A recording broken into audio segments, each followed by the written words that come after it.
guys. Please let me know if you can hear me. Write some questions if you want me to start answering them. I hope the internet is good enough. I'm just going to have a quick look. I have internet. Do you have internet? I've got maybe some people coming from England. I don't know if I've got some Americans. Who knows? We shall see. At the moment, I've got 0 people. This is my first time doing a live. And yeah, where shall I start? I posted a film today and a film yesterday. Yesterday's film was pretty popular quite quickly, and I was surprised how many of you out there are still live and kicking and watching my films and wanting to hear what I have to say. So yeah, I have 2 people. Please write comments. I need to see your comments. How can I see them? At the moment, I can't see anything. Live chat, all messages are visible. Good. Where do I see them? Remember to go. Share, save, mute microphone. Nope, don't want to do that. What's that?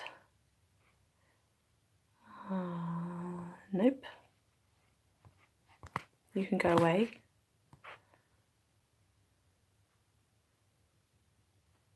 Live chat, all my chat visible.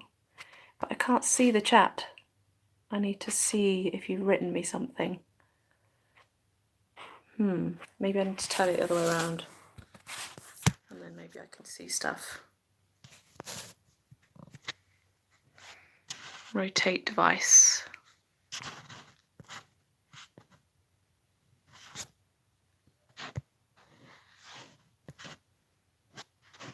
Sorry guys, I'm just trying to figure the technical things out. I see something. Hello, yes, I can see that. Excellent, so nice to see you again. Thank you. Cool, so yeah, let's start with questions. Do you have anything that you want to ask me? Pose away, I'm ready and waiting and here.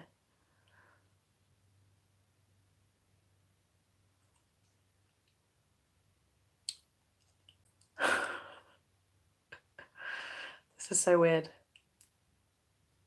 4 people live watching me. I need some questions, guys, otherwise I've got nothing to go on.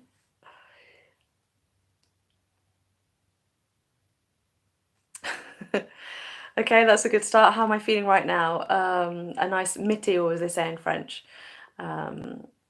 So I'm feeling really tired. I had a tiny piece of chocolate cake yesterday, and I'm not supposed to eat chocolate. And so last night I started having some reactions, and I didn't want to wake up this morning, but I worked for an hour in the garden, so that's nice, and it's sunny, and we had a lovely breakfast in the garden. How am I feeling? There was something about lithium. I'm not on lithium right now, but you probably know that if you watched my films recently. So in terms of, actually it was really interesting, I was speaking with my friend this morning. Hello Tracy, hello Rusty, haven't seen you in a while. Are you still on any medication for bipolar disorder? I'm not on any medication for bipolar disorder, and I was talking to my friend this morning over breakfast about my experience over the last couple of years and coming off medication, and it was the first time that he'd heard my angle and my story, and yeah, it was interesting to tell it to someone that didn't know. And I spoke about how I remember being angry when I realised I had Lyme's disease, because I just come off my medication for lithium and I was at 0, and then I started to feel really rubbish. But then I was talking with him about the idea of basically being able to feel again all those things that had been hidden for 7 or 8 years, and how basically all of that kind of being aware of all of those things that had been hidden was suddenly kind of a lot to take, a lot to handle. And I think it was kind of like my body was just going, no, I can't handle this.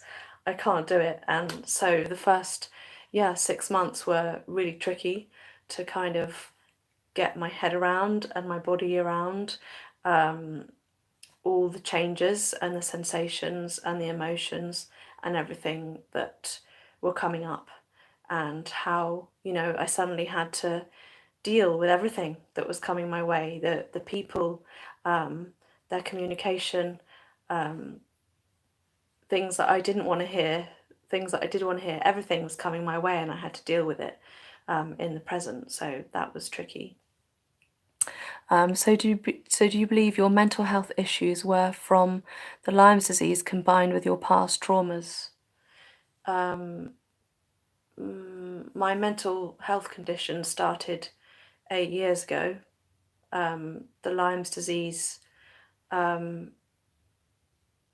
didn't help my mental condition 2 years ago because there was a lot of pain and fatigue.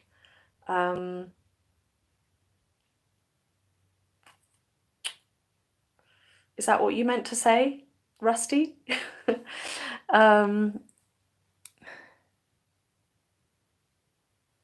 Yeah.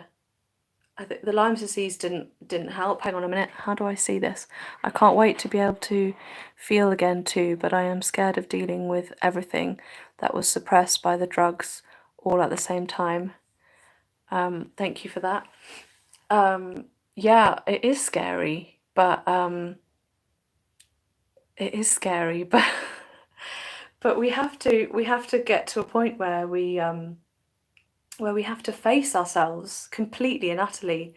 We have to face ourselves. I mean, otherwise we're just living in the dark. We're living behind this fog that's not real.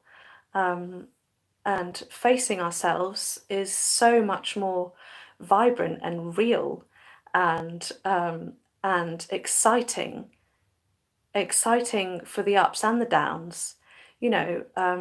There's this saying, I can't remember which guru that I was reading, but he said someone that can feel the extremities, so the real lows and the highs, and that kind of the extent of those extremes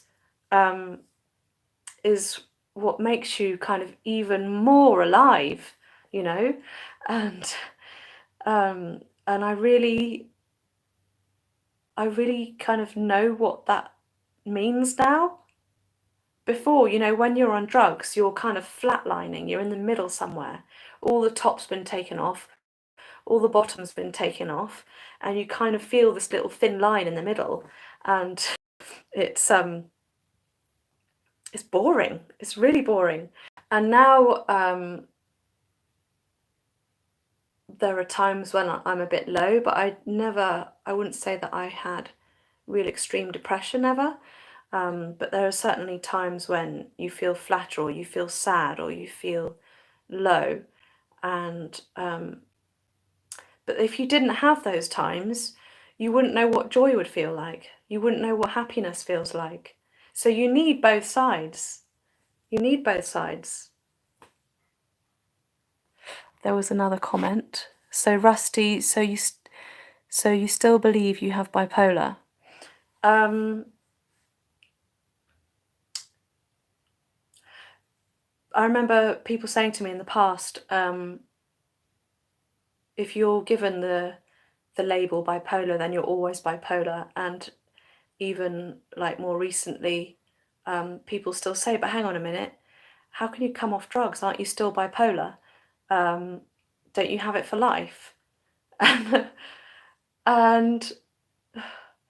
I don't know, maybe in a couple of years I might suddenly crash and go into some kind of episode or something.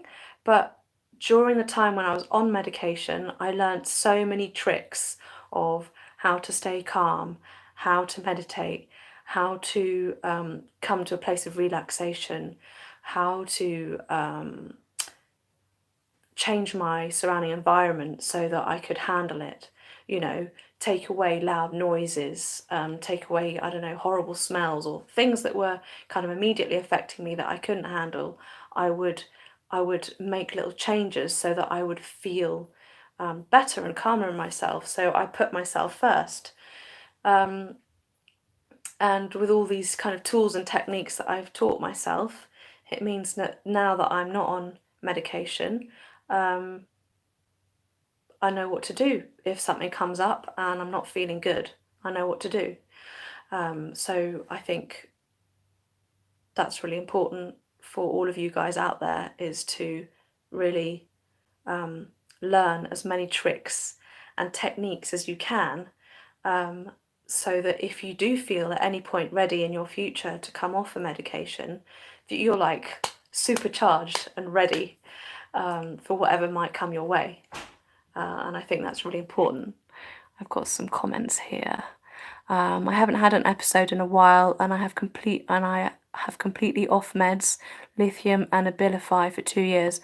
I worry about having episode again, but I like to hear from people who choose not to stay on meds. Yeah. I mean, so the last 2 films that I just put out, the second one a lot of you probably haven't seen, but hang on a minute, what was I going to say? Yeah, so I realised that just over a month ago that I had to do something sharpish. I had to really act on my present, because what was happening was affecting me so much with, with my lack of sleep, with the kind of collapsing physically, with all these things that were coming into place, the panic attacks. I had to take action, because if I didn't, I would fall into something that I wouldn't be able to get out of myself. And I think I realised that was coming quickly, and so I had to do something fast. And for me, that was to make the final decision to leave my husband. So yeah, so I guess when you're not on medication and you don't have that support behind you, then you have to stay aware, you have to keep on top of things, you have to manage your everyday and work out what do you need here and now. What are your feelings, what are your needs, and you have to act on that quickly. Otherwise, yeah, you could easily just fall into another episode and just let that happen. But I was vigilant, and I made sure that I didn't let that happen. So one of the things that I put into place was to start taking kind of a sleep remedy, something natural, and I would have gone further down on a more unnatural route if I really couldn't handle my daytime. But I had enough techniques that I was able to kind of manage my daytime and keep calm enough. And I built up my connections with the people in my life, so my family and my friends, and I was talking to them more and expressing myself to those people, and just keeping that link and that communication open with people that I felt like I could share openly with, so that I had that support, even though they might have been in a different country and from afar. So that was really key to keeping me sane. Where am I now?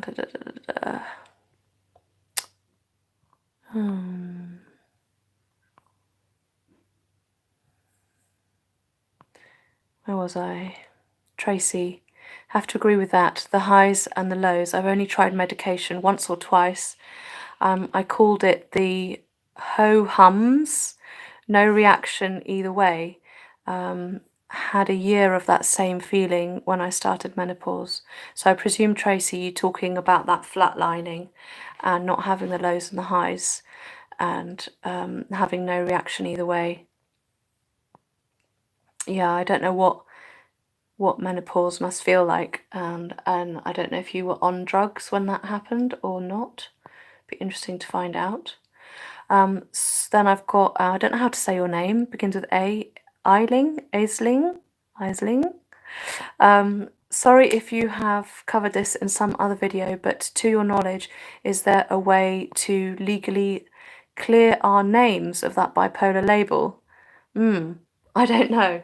But here in France, we have something called a carte vitale, and on there is a label that says that I'm bipolar, and that if I need any medication or any help from a doctor under that, then I get everything paid for, 100% free. But if I need support and help with things from my doctor that's not relating to bipolar, then I have to pay for it. So I don't know if I could get rid of that label from that little card of my mental health history. Be interesting to find out and work out if that's possible. I don't know. So same here. So Rusty's saying, that's why I have been able to stay stable, but professionals wouldn't agree with going off meds ever with bipolar. They always push the drugs. Indeed they do, and that's their job to do that. And I had 7 doctors here in France, one after the other. I kept trying to find different doctors to see if they would help me and support me coming off medication, and even a very experienced drugs doctor, what they called again, psychiatrist. She didn't want to help me. She said, I can help you reduce your medication, but I can't help you come to zero. She wouldn't agree with that, and she didn't want to help me with that. So for my husband and I at the time, and my family, it was helpful for me to have a contact and a link with someone that I could be driven to or taken to or have support if, when I was tapering, there was a moment where it wasn't working, I could get support and be taken to a mental health hospital if I needed to. So I kind of put everything to place in case I needed it. But as you can see from my films, I ended up doing the tapering on my own because I couldn't find anyone to help me. So I used sandpaper, and I was reducing 5 milligrams per day, around that, because it's not easy to get it totally accurate. So sometimes it was a little bit more, sometimes a little bit less, and yeah. So you can watch my films in regards to that. Who's this? The Silver Age Surfer. Hi Joanna, sorry to hear about you and Robin. Do you have a current support network in your new situation? Brooke. Do I have a current support network in my new situation?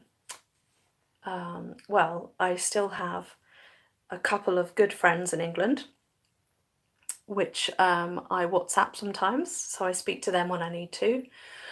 I have my family, so I have my mum, I have my sister.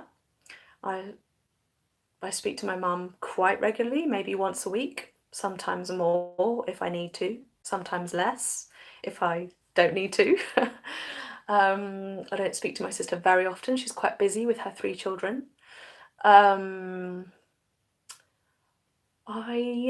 have one very good friend in France who lives about an hour away from me, so I don't see her very often, especially with confinement. I'm not seeing her at all, but we talk on the phone sometimes. And I have a new friend who I'm now staying with in confinement, and they're a huge support, and I can talk to them about anything, and that's really, really amazing. And I have hugs whenever I need to, and I'm very grateful for all of that. It would be tricky without that, that's for sure. And there's so many changes and things you have to put into place with the separation, and where am I going to live, how am I going to survive, because I don't earn very much money. There's a lot of things to take into account, and all the legal stuff in French, a lot of it I don't understand. It's kind of completely gobbledygook, so yeah. Support is necessary. No, I have never gone down the route of drugs. Okay, thanks Tracy. Well, that's good on you. I think that's really really brave, and you might have had to say no with professionals to keep down that track, and maybe you've never got to a state where you've needed to be hospitalized, and that you were harmful to yourself or other people. I was in a state where I was wanted to harm myself, and I went to the kitchen drawer where the big knives were to see what it might feel like to put one inside me. And that's harming myself, and that's not good. So maybe you haven't got to that place where you need to really look after yourself in that way. Keto Diet, who's this? Tyler. Phospholipid, vitamin B3, lots of different supplements. I take a couple of supplements, not very regularly. I'm not very kind of, what's the word? Regular with that. I am at the moment because with the virus going around and the immune system's still reasonably low. I'm trying to boost myself up, but I'm also being super careful. And when I go out to the supermarket, I wear a silk scarf, doubled over. And when I come back, I wash my hands, I wash my face with soap, and the top that I've been wearing, I put in another room for a couple of days. My shoes I leave outside, and I'm being super careful. So I'm just taking all the precautions that I can, and I'm being careful, and I'm going out as little as possible. And when I do go out for sporting activities, then I'm on my own or with people like my daughter and immediate people that I'm living with. Then I know that they're safe and I'm safe, so that's all good. Orthomolecular medicine. Yeah, I don't know anything about that. I can't make a comment. I don't know what that means. Tracy, my diagnosis is depression and generalized anxiety, but it's never been updated. I have CPTSD and autism, but no longer entitled to treatment from the NHS and can't afford private. Okay. I wonder what it's like being autistic and having a mental health problem. That must be interesting. Because I used to work with an autistic girl. She was severely autistic, and it was when she was 8 or 9 years old, around that time. And when I first knew her, she couldn't string 3 words together because she was so much in her own world that she didn't take on the cues of learning how to speak and create sentences and stuff. And I learned how to play with her and follow her and be completely and utterly with her and present with her in such a way that she felt so comfortable in my own presence that she would want to play with me. And through play, we would then connect, and I would get her to do very simple games, and we'd build language through simple games. And that was a really fascinating time and an interesting learning experience. But yeah, I'd be interested to hear, Tracy, how you connect with other people socially and mentally with autism and also with anxiety. Do you shut yourself away when you're anxious to kind of cope on your own with whatever's going on, or do you make the effort to build connections and links and bridges with others to help you get through those difficult times? I'd be interested to see what you say about that. Oh yes, remember your tapering off lithium vids. I presume you're commenting on something I've said, Rusty. Great vids. Even your gardening and homesteading vids were great. I'm going to have to catch up with the recent ones. Okie dokie. Acetyl cyst is good. Okay, thank you, Isaac. I'm not very good at reading, as you can tell. Tracy, do remember that groceries are also surfaces and need to be left 3 days and or be cleaned. Yeah, I'm peeling my vegetables and my fruit as well as washing them, and I'm being very careful. Thank you. I've been such a hypochondriac with this COVID-19 business. Is France doing okay?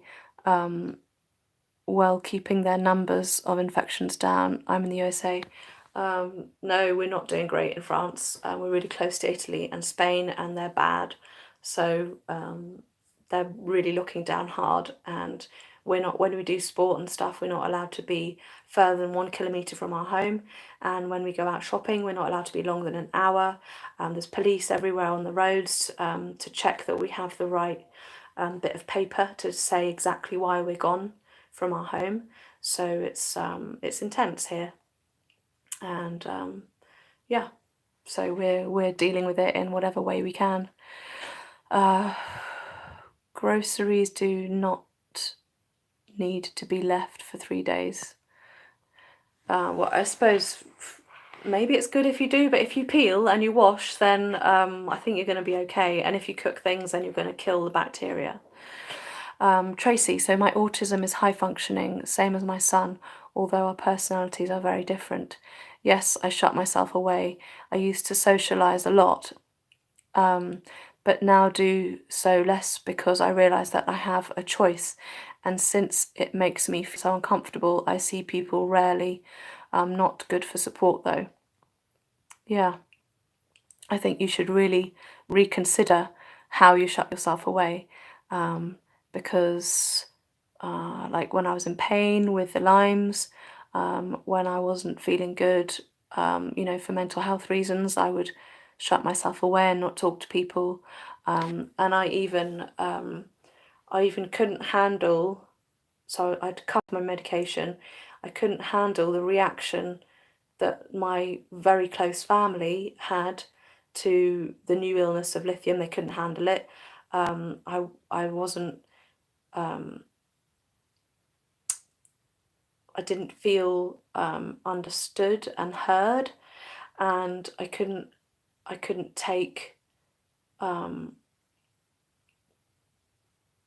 what they would say to me. So I actually asked them to completely disconnect and not speak to me at all, not ring me, not email me, no connection.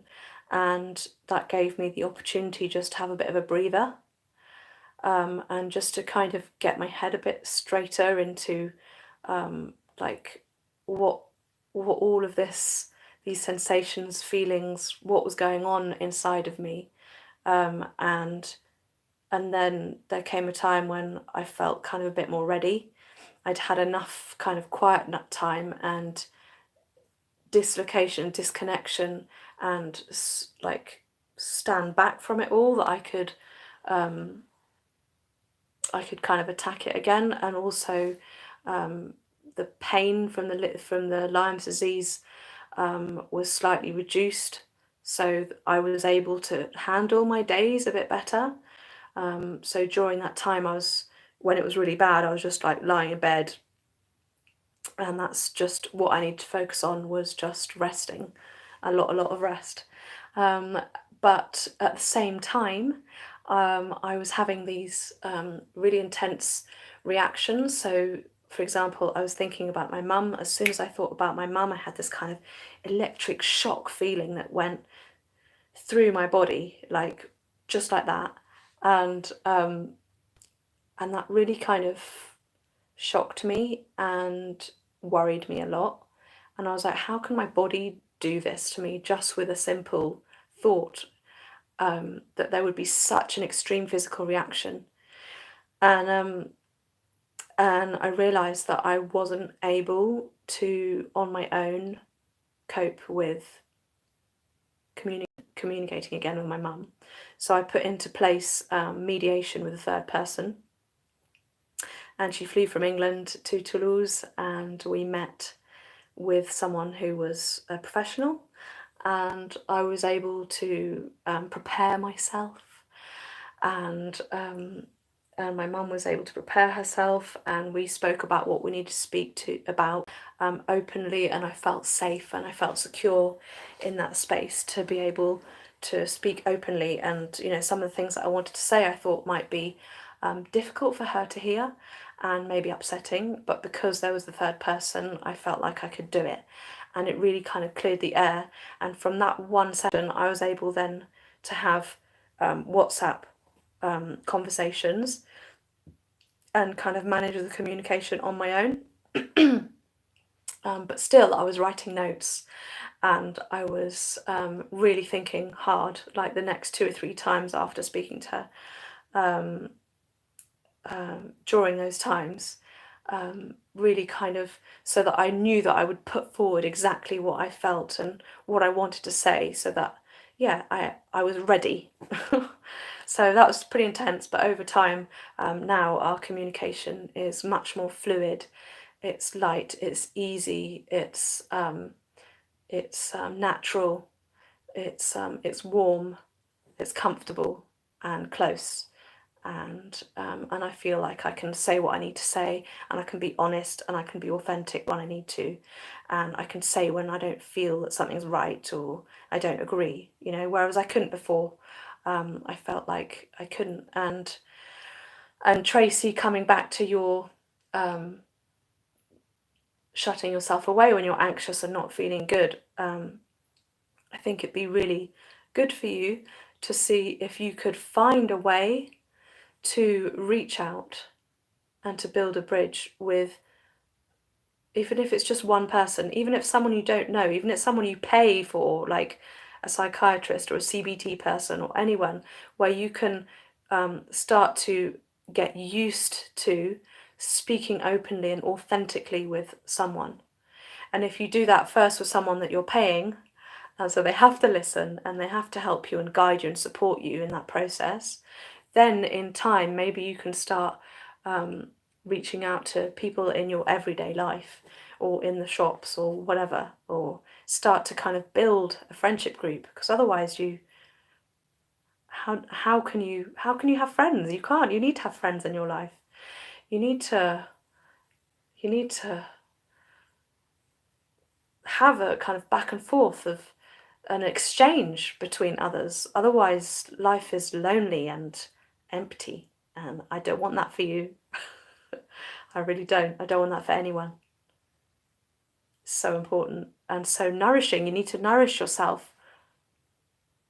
Otherwise, how do you nourish yourself? Apart from meditation and yoga and, other sporting activities. But nourishment comes in so many different forms, and you need to learn how to do that. So Rusty, wow, well, it's necessary. I wish people here in the States would take it that seriously. Yeah, it's important.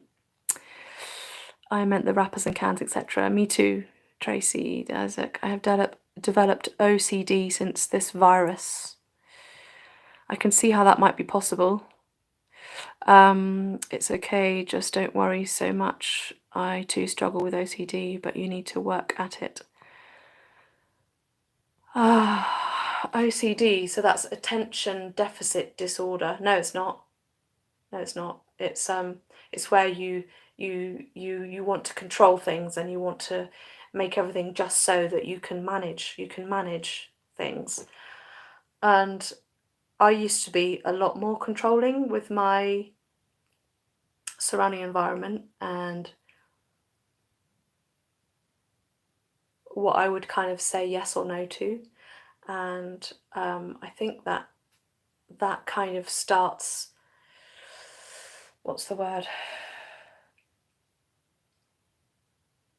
Dissipating and easing when you have more confidence and feel self-assured and feel that what you say and what you do and the way you live is just good, and you're doing it in a way that's right for you, and you can see, and that's the other thing. If you, I used to do this, if you live looking at how other people react to you in what you say and what you do, then you're always external, you're always out there, wondering how other people are taking you. And that is so, so tiring and exhausting and impossible, really. And there you're always adapting and shifting to other people. And I really want you to stop doing that, because of how tiring it is, and you're not being authentic. You're just changing yourself all the time for other people, and this is something that has to stop. So you need to think to yourself, how do I feel? What do I need? How do I feel? What do I need all the time? Because if you're okay, other people are going to be okay. If you're feeling good, then other people are going to sense that, and they're going to have a positive reaction to you feeling good. So you need to work out, what do you need to do to make yourself feel good? That's the main thing. Tracy, it's okay, just don't worry so much. Yep. Isaac. Joanna, do you write or keep journals? You should publish some of your work. You are very artistic and intriguing. If you don't, it will keep you busy. We can listen to you for hours. Thank you very much, Isaac. A journal. I used to write a journal when I needed to work out what was going on in my mind, or when things weren't doing so well for me. If I wasn't feeling so good, then I would keep a journal. And now I write things down when I've got a lot to plan and organize, and then I kind of give myself like lists and tasks that I need to get done, but it's not about my emotions or my feelings. It's practical day-to-day stuff. But thank you for the lovely positive comment. That's very kind.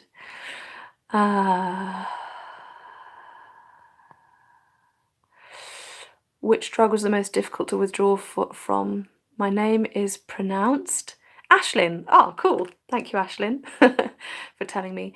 Actually, do you know what? Even though lithium was really long and drawn out, and kind of 3.5 months of tapering, which was much, much longer than me coming off olanzapine, olanzapine was actually much, much harder to come off, in the sense of the sensations that were in my physical body and my legs, and that kind of not being able to relax and just feeling like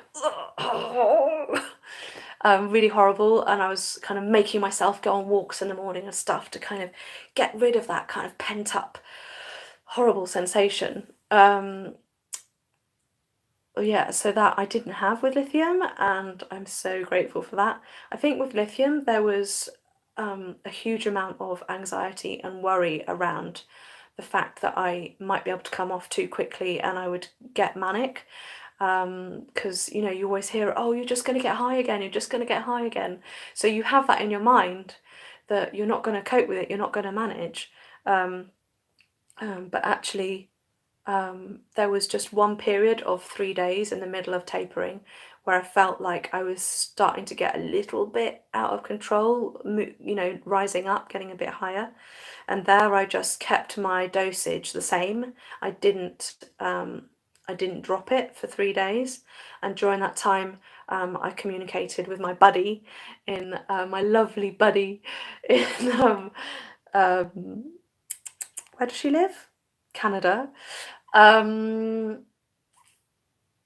And I kind of expressed my concern and my worries, and she kind of, because at the time I was having some reactions from my husband where I was finding it difficult to cope with his reaction as well, and so I kind of needed to kind of just get back to square zero again in my mind, and just to kind of really understand what was going on, and to regain a kind of confidence that what I was doing was right, and I was on the right path, and I should keep on going, and I just needed to be patient and just take my time, and if I needed to, I could up my dose so that I had a bit more cover, And there I would maybe feel more confident, but I didn't need to do that in the end. But I knew that if I needed to, I should do that and could do that, and not feel like it was going backwards and that I was going in the wrong direction. Oh, I don't know if I answered the question there. Yeah, I did. I totally can't afford to pay. I have tried these routes in the past. My son has had to come first these last 25 years. Yeah, but you need to too, because if you come first, then you can help your son also a lot more. I found help that was really affordable. It was means tested. So I told them how much I didn't earn or how much I did earn. And it was really, really, really, I think it was £15 per time. And what you could do is you could do it every 2 weeks if you needed to spread out the payment.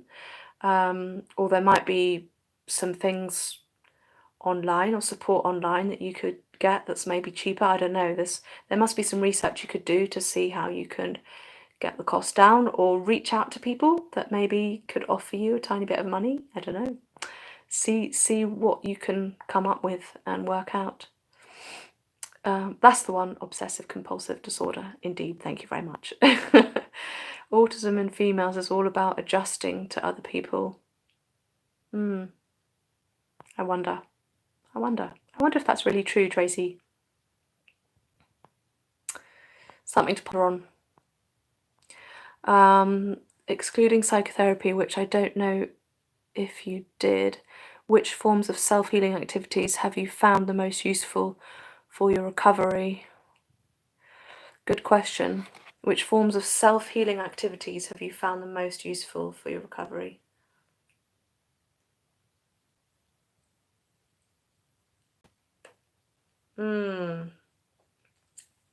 Self-healing. I've got to wind my brain back in time.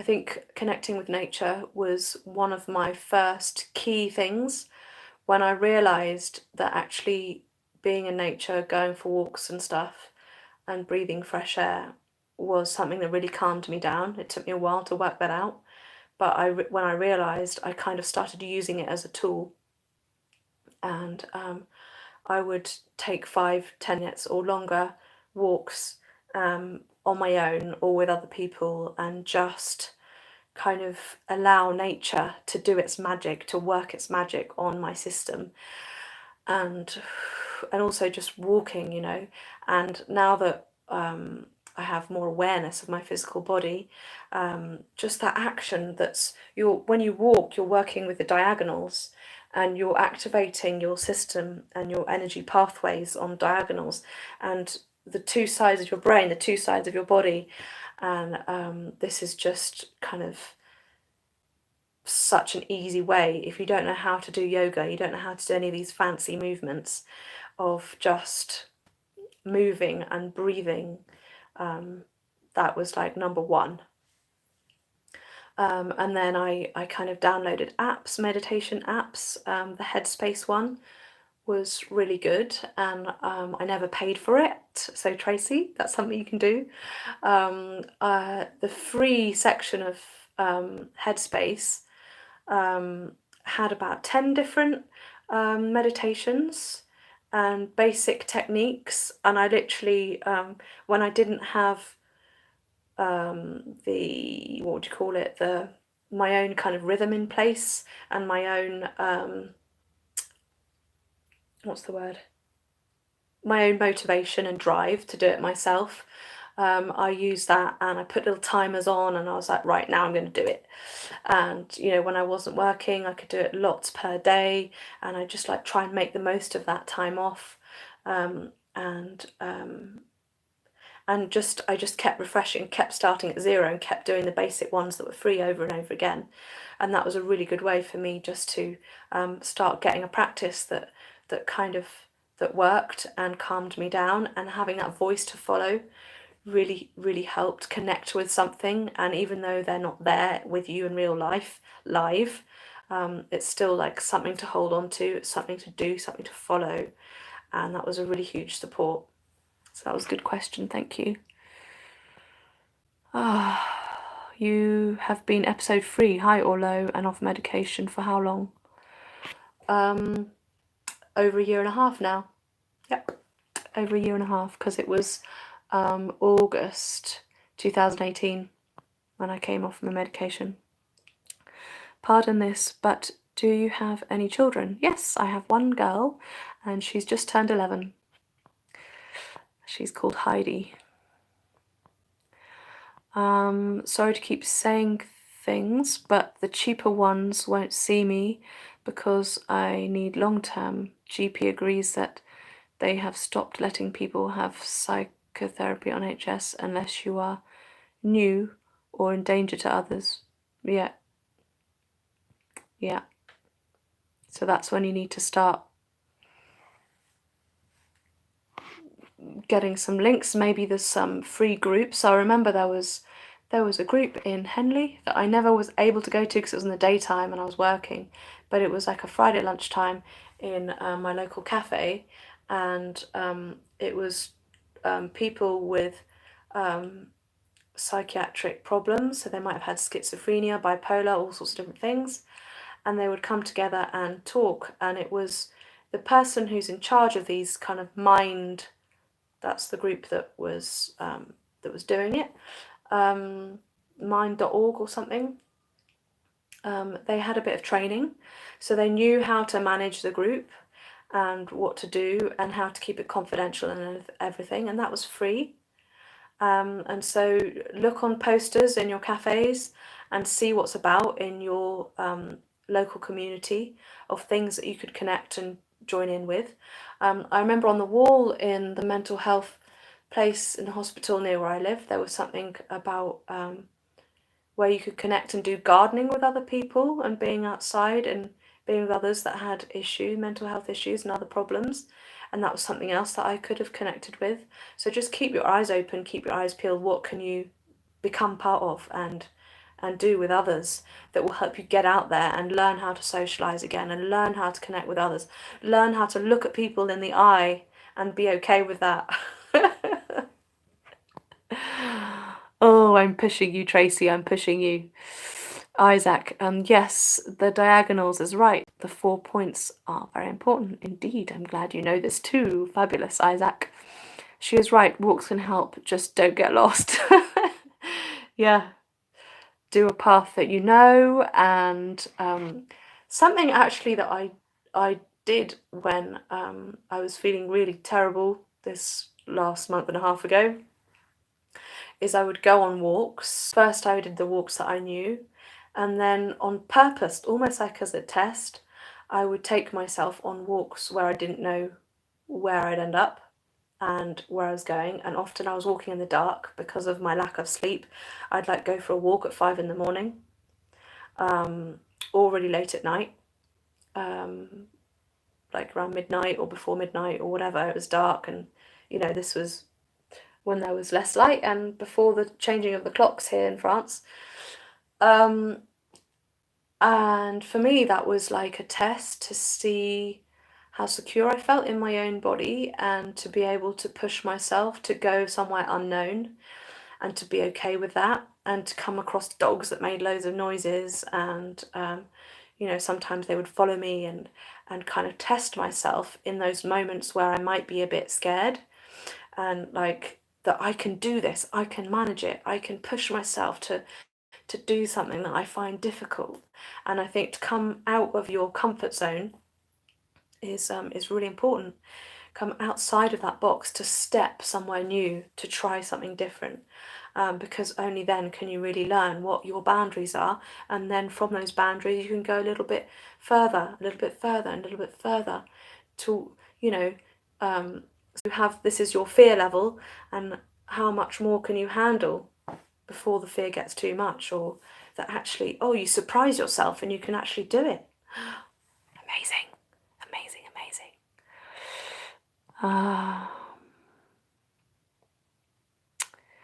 Yeah, walks in nature, even though I live in the city, also yoga. Yeah, even if you just, there are still trees in cities, just go and connect with a tree. put your hands in a piece of grass, bend down and feel the connection with the earth. Grounding, that was another technique I used, lots of grounding. I felt a lot of relief when I realised I am autistic. It's good to know. It's good to know what's going on and have a label. That really does help, because then you can get the appropriate help. It made sense of my life. I can understand that. Isaac, this is a very nice talk, especially during these trying times, very therapeutic. Please do this regularly. How regularly, Isaac? How often shall I come online and do this? Because clearly I have time too, so please give me a suggestion, any of you. I've got 4 of you here. You can tell me what you think. How regular? Isaac, yes, I was thinking the same. Tracy K with the glasses, very nice, Isaac. Sometimes I wonder if I'm autistic because I really have no patience for people and prefer to avoid most interactions, lol, but I realise it's more than that. Yeah. Rusty McKee. Tree hugging. Yeah, so I think I'd like to finish now. I've done 51 minutes, that's quite a long time.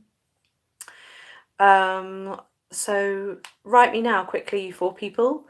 Should I do it weekly? Should I do it every 3 days?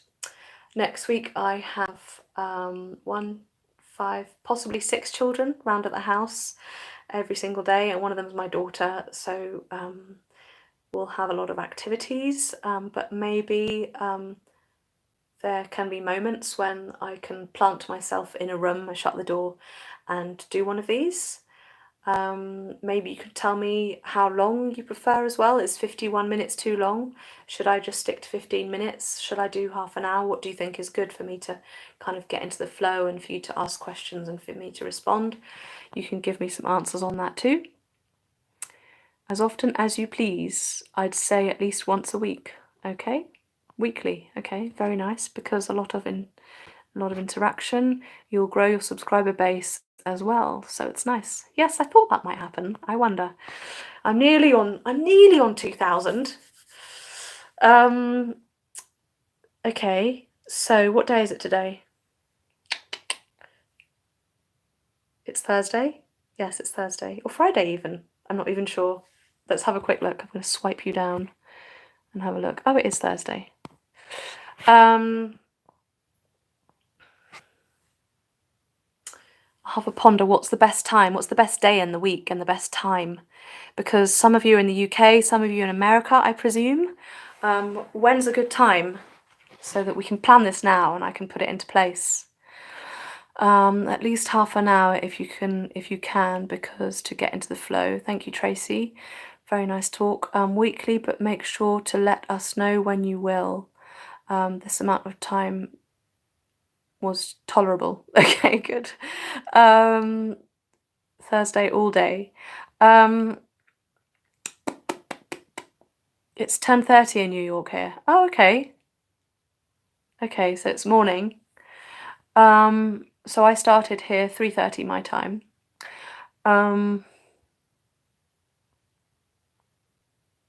How can I let you know? Can you answer me that? How can I let you know in advance when I'm going to be live? Because I posted a little post in my community bit, but I don't know if any of you read that or if any of you see it or if it comes up. How can I let you know? It's 7:30 a.m.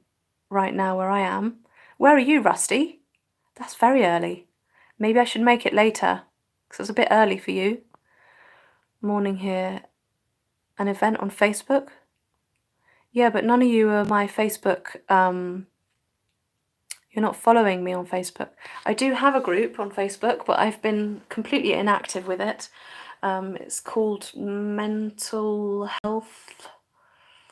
Don't know, but my face is on it. You'd recognise it. You could put in Joanna Nahum Mental Health. That might come up. We could do something on Facebook. Yeah, I'd be happy to do that. But is YouTube better? I don't know. You're in Los Angeles. Okay. But that's at 10:30, yeah. Pardon me. Community message you can leave here on YouTube. Okay, so Rusty, that works for you then. Not Facebook, please, says Tracy. No Facebook, I second that. Okay, cool. Well, let's stick to YouTube. Rusty, it's really early for you. Maybe I should do it an hour later, so I could do. I could start at 4:30, and then it would be 8:30 for you. That might be better. So for now, let's put in the diary 4:30 next Thursday. Yeah. And for wherever you are around the world, you can work out what that is in relation to Paris French time.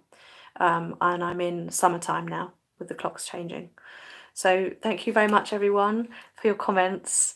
And I hope that this week you can go outside of your comfort zone and you can test something new that maybe you've never done before and something you've never tried, even if that's something within your own.